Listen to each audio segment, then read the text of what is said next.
Hello students, हम start कर रहे हैं काइनेमेटिक्स। काइनेमेटिक्स क्या है? Kinematics is a branch of mechanics which deals with the study of motion of an object without considering it's cause.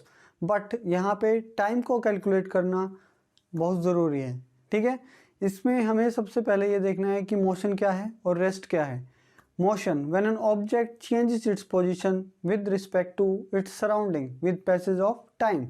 मतलब जब कोई भी बॉडी अपनी पोजीशन चेंज करती है तो वो होता है मोशन। फॉर एग्जांपल, अगर आप ग्राफ के अंदर देखते हैं, कोई एक पार्टिकल है जो किसी एक पॉइंट के ऊपर है, ठीक है, वो एक्स और वाई उसकी कोई पोजीशन है, वो चेंज करके x1 y1 के ऊपर आ जाता है, मीन्स वो अपनी पोजीशन को चेंज कर रहा है, ठीक है, विद रिस्पेक्ट टू टाइम, ठीक है, विद पैसेज ऑफ टाइम। सो वो होगा आपका मोशन। सो नेक्स्ट है इसमें rest. What is rest? Rest क्या होगा? When an object does not change its position with respect to surrounding with passage of time, ठीक है, जब कोई बॉडी अपनी पोजीशन को चेंज नहीं कर रहा है, वो है आपका रेस्ट। अब देखिए मोशन क्या है। जब आप किसी ऑब्जेक्ट को उसकी पोजीशन को चेंज करते हुए देखते हैं, यानी आपके रिस्पेक्ट में कोई बॉडी अगर अपनी पोजीशन चेंज कर रही है तो ही वो होगा मोशन, ठीक है। अगर आपको उसकी पोजीशन चेंज होती हुई नहीं दिखाई दे रही है तो वो आपके लिए रेस्ट में है, ठीक है। ऐसे एक टाइम पे ऐसा हो सकता है कि एक बॉडी एक इंसान को ये दिखे कि वो रेस्ट पे है, लेकिन दूसरे को ये दिखे कि वो मोशन में है। कैसे? अगर हम ट्रेन के अंदर बैठे हुए हैं, सो आपके सामने जो इंसान बैठा हुआ है वो आपको रेस्ट में दिखेगा, लेकिन अगर आपकी ट्रेन मूव कर रही है और कोई बंदा बाहर बैठा है, ठीक है, ट्रेन के बाहर से आप दोनों को देख रहा है, तो आप दोनों से मोशन के अंदर नज़र आओगे, ठीक है। ऐसे ही आपको बताना चाहूँगा कि कोई भी बॉडी या कोई भी चीज़, ठीक है, यूनिवर्स के अंदर रेस्ट में नहीं है। बस हम किसी दूसरे के रिस्पेक्ट में अगर उसको देख रहे हैं, ठीक है, किसी फ्रेम ऑफ रेफरेंस के साथ हम उसको देख रहे हैं, तो वो हमें रेस्ट में दे सकती है। फॉर एग्जांपल, अगर अर्थ पे भी अगर हम अब आप आमने सामने खड़े हुए हैं, ठीक है, लेकिन हम मूव नहीं कर रहे हैं, बट अगर अर्थ के बाहर से कोई इसे देखता है, ठीक है, सो हमारा अर्थ रिवॉल्व कर रहा है, ठीक है, रोटेट कर रहा है, यानी हम मोशन के अंदर हैं, सेम ट्रेन वाले एग्जाम्पल की तरह, ठीक है। तो हम उसमें क्या नहीं है, हम रेस्ट में नहीं हैं। ऐसे ही हमारी पूरी गैलेक्सी भी क्या कर रही है, मोशन के अंदर है, मूव कर रही है। सारी चीज़ें यूनिवर्स के अंदर मोशन के अंदर हैं। अब रेस्ट और मोशन के बाद हमें देखना है what is distance and what is displacement. What is distance? The actual path travelled by a body. जो एक्चुअल पाथ ट्रैवल कर रही है कोई भी बॉडी, मान लीजिए कोई एक बॉडी है, वो सर्कुलर पाथ के अंदर मूव कर रही है, ठीक है, और वो उसने पूरा सर्कल को जो है डिस्टेंस को ट्रैवल किया है, ठीक है, तो उसका जो सरकमफ्रेंस होगा उस सर्कल का, वो होगा उसका distance. And what is displacement? The shortest path between initial and final position. Means जहाँ से आपने स्टार्ट किया है, जहाँ आपने ख़त्म किया है, उन दोनों के बीच का जो पाथ होगा, जो डिस्टेंस ट्रेवल होगा, वो होगा आपका डिस्प्लेसमेंट, ठीक है। सो सर्कुलर अगर पाथ के अंदर कोई बॉडी मूव कर रही है, ठीक है, अगर उसने सर्कल को पूरा ट्रेवल कर लिया है तो आपका डिस्प्लेसमेंट यहाँ पे हो जाएगा जीरो। ज़ीरो क्यों हो जाएगा? क्योंकि जहाँ जो आपका इनिशियल पोजीशन था वो आपका फाइनल पोजीशन है, ठीक है, और मैंने आपको बताया जो डिफरेंस होगा इनिशियल पोजीशन और फाइनल पोजीशन के बीच में, वो ही आपका क्या होगा, डिस्प्लेसमेंट। अब आगे के लेक्चर हम पढ़ने के लिए चलते हैं हमारे वाइट बोर्ड के ऊपर, जहां हम सॉल्व करते हैं न्यूमेरिकल और आगे की डेरिवेशंस। स्पीड के बाद आता है हमारा एवरेज स्पीड। एवरेज स्पीड क्या होगा आपका? Total distance upon total time. अलग अलग डिस्टेंस अगर आपके पास ट्रेवल किए हुए हैं अलग अलग टाइम से, तो आप उन सभी डिस्टेंस को आप ऊपर ऐड कर देंगे, सभी टाइम को आप नीचे ऐड कर देंगे, ठीक है। एस यहाँ पे आपका डिस्टेंस है, टी आपका यहाँ टाइम है। So total distance upon total time आपका क्या हो जाएगा? एवरेज स्पीड हो जाएगा। ऐसे आपका एक स्पेशल केस है एवरेज स्पीड का। If body cover same distance with different speed. मान लीजिए दो डिस्टेंस उसने ट्रैवल किए हैं किसी बॉडी ने, ठीक है, और वो डिस्टेंस सेम ट्रैवल किया, मगर उनकी स्पीड अलग अलग थी, तो उसके लिए फॉर्मूला क्या हो जाएगा? एवरेज स्पीड का फॉर्मूला जैसे कि होता है टोटल डिस्टेंस। तो टोटल डिस्टेंस क्या हो जाएगा? मान लीजिए एस डिस्टेंस ट्रैवल किया है उसने, कोई एस आपका है 10, तो सेम डिस्टेंस दो डिस्टेंस ट्रेवल किए उसने, S1 S2 दोनों क्या है 10 10। सो यहाँ पे क्या हो जाएगा 2S लिख सकते हैं आप इसको, S1 is equals to S2, तो ये आप इसको S लिख सकते हैं। ठीक है, नीचे क्या आ जाएगा आपका टोटल टाइम लिखना है आपको। टोटल टाइम क्या हो जाएगा, टाइम का फॉर्मूला क्या होता है, डिस्टेंस अपॉन स्पीड। डिस्टेंस आपने S दोनों का, तो S दोनों का बाहर आ जाएगा कॉमन, V1 V2 आपकी दो स्पीड हो जाएंगी। ठीक है, आगे इस S से S कैंसिल आउट हो जाएगा, इसका आप एलसीएम लेंगे, नीचे V1 प्लस V2, ठीक है, ऊपर V1 मल्टीप्लाई V2 बच जाएगा। ठीक है, सो आप डायरेक्ट ये फॉर्मूला याद रख सकते हैं। अगर डिस्टेंस सेम है, स्पीड अलग है, तो आप डायरेक्ट इस फॉर्मूले में पुट कर सकते हैं 2v1v2 upon v1 plus v2। इसके बाद आपका नेक्स्ट आता है वेलोसिटी। जैसे कि स्पीड आपका होता है डिस्टेंस अपॉन टाइम, वेलोसिटी हो जाएगा आपका डिस्प्लेसमेंट अपॉन टाइम। ठीक है, सो आप डिस्प्लेसमेंट को ऊपर रखेंगे, टाइम को नीचे रखेंगे। डिस्प्लेसमेंट आपको पता है shortest distance between of the initial position and the final position के बीच का जो शॉर्टेस्ट डिस्टेंस होगा, या जो स्ट्रेट लाइन आप मार्क करेंगे वो होगा तो आपका डिस्प्लेसमेंट। तो वेलोसिटी होगा आपका डिस्प्लेसमेंट अपॉन टाइम। ऐसे ही जैसे अब हमने एवरेज स्पीड निकाला था, ऐसे यहाँ पे आ जाएगा एवरेज वेलोसिटी। एवरेज वेलोसिटी क्या होगा, total displacement upon total time. So मान लीजिए किसी ग्राफ के अंदर आपका फाइनल पोजीशन ये था, इनिशियल ये था x2 x1, तो final position minus initial position. ठीक है, मान लीजिए 10 पे है, 5 से आपने स्टार्ट किया था, तो 10 माइनस 5 ऊपर आ जाएगा। ऐसी टोटल टाइम।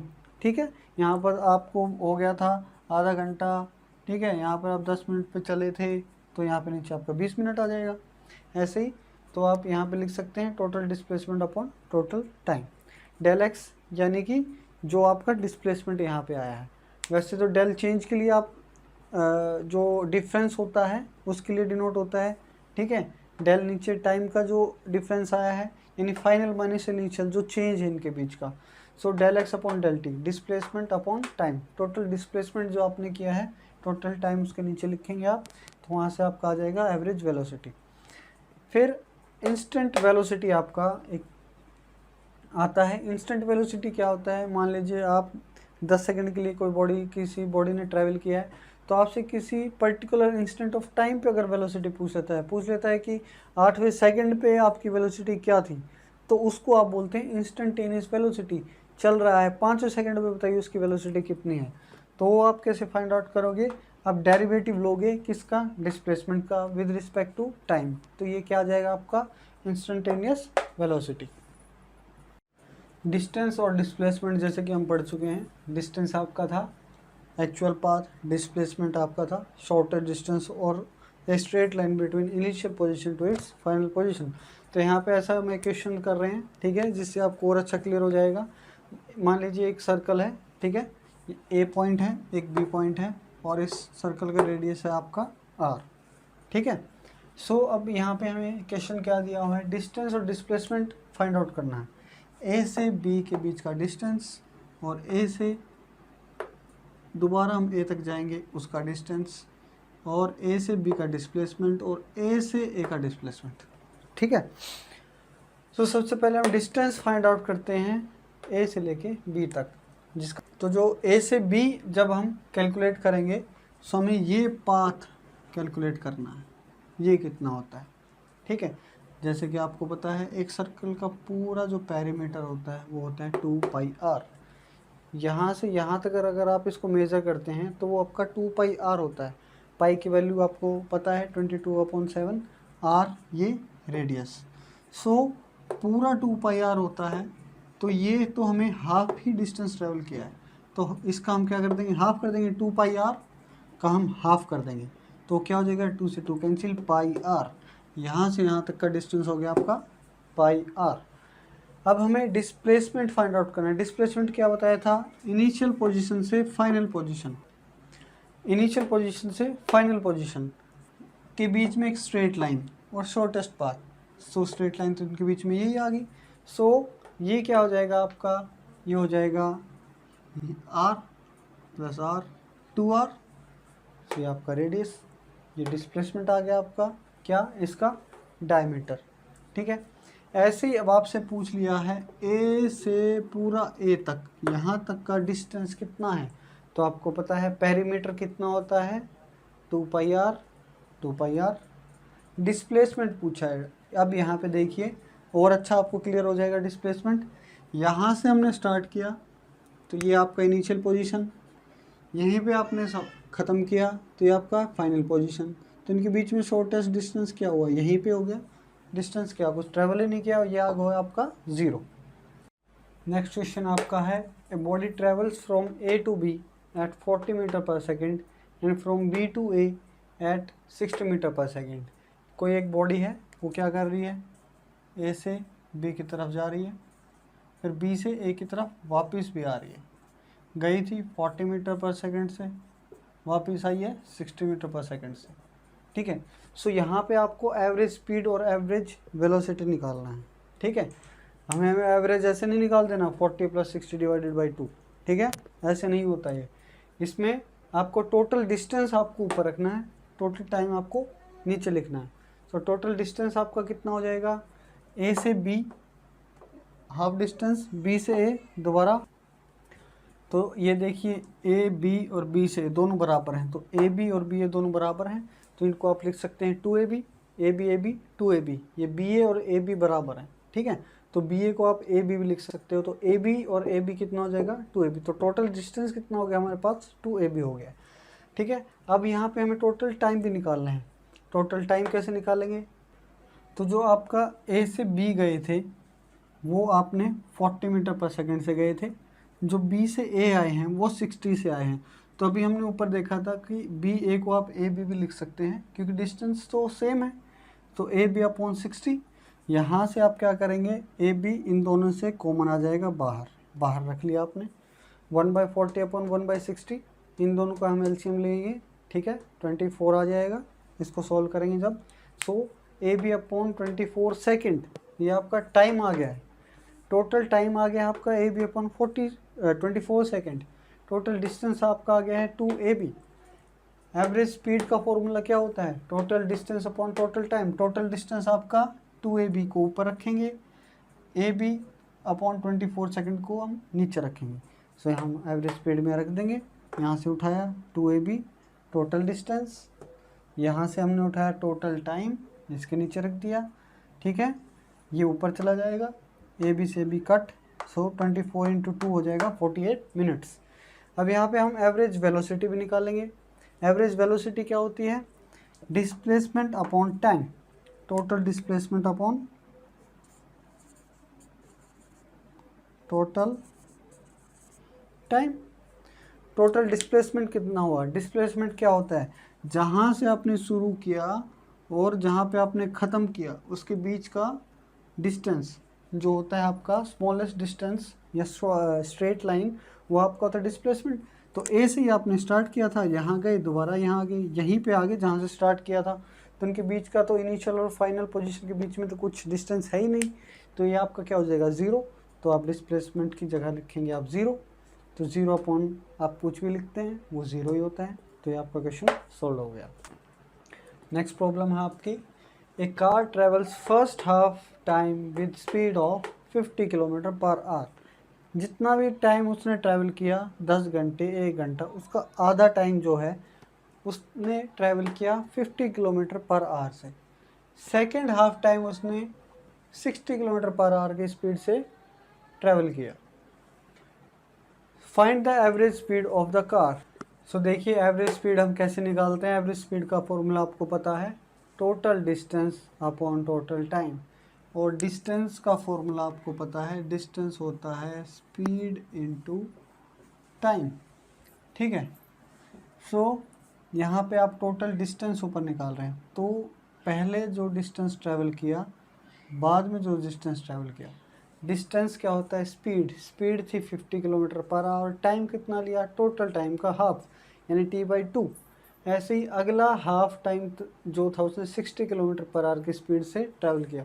सो ऊपर दोनों का ऐड कर देंगे आप, टोटल क्या आ जाएगा आपके पास, टोटल डिस्टेंस आ जाएगा। टोटल टाइम कितना था t, इसको आप सॉल्व करेंगे। ठीक है, तो आ जाएगा आपका 55 किलोमीटर पर आवर। ठीक है। ऐसे ही अब आपका नेक्स्ट क्वेश्चन है, a train moves with 30 kilometre per hour for first 15 minute. पहले 15 मिनट जो थी ट्रेन की स्पीड थी 30 किलोमीटर पर आवर। फिर क्या था, 40 किलोमीटर पर आवर से फॉर नेक्स्ट 15 मिनट्स 40 किलोमीटर जो की स्पीड से अगले 15 मिनट चला।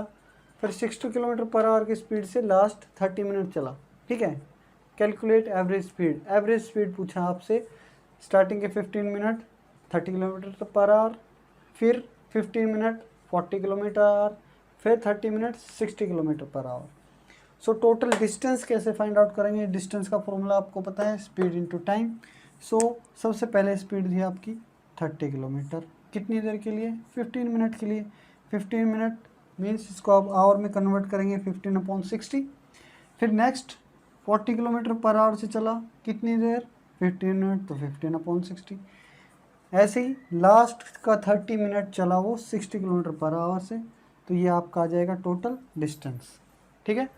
डिस्टेंस का फॉर्मूला फिर से देख लीजिए, स्पीड इनटू टाइम। स्पीड आपने लिखी है हर एक की पहले, और जितना टाइम उन्होंने तक ट्रैवल किया उस स्पीड से वो आपने आगे यहाँ पर लिख दिया। जब आप इसका टोटल कर देंगे सो आपकी आ जाएगी टोटल डिस्टेंस। टोटल डिस्टेंस आ गया आपका 47.5। अब आपको निकालना है टोटल टाइम, क्योंकि एवरेज स्पीड के लिए आपको पता होना चाहिए total distance upon total time. Total distance आप निकाल चुके हैं। टोटल टाइम हो जाएगा 15 मिनट ये, फिर 15 मिनट ये, और 30 मिनट ये। ठीक है। 15 मिनट्स एंड 30 मिनट्स, टोटल कितना हो जाएगा आपका 60 मिनट्स। और 60 मिनट्स कितना होता है 1 आवर। तो टोटल टाइम कितना टाइम तक ट्रैवल किया उसने, 1 आवर तक। ठीक है। सो टोटल डिस्टेंस आपका निकल गया था यहाँ पे 47.5, यहाँ पे रखेंगे। टोटल टाइम हो गया आपका 1 आवर। सो इसको आप सोल्व करेंगे तो आपका यहाँ पर एवरेज स्पीड आ जाएगा कितना, 47.5।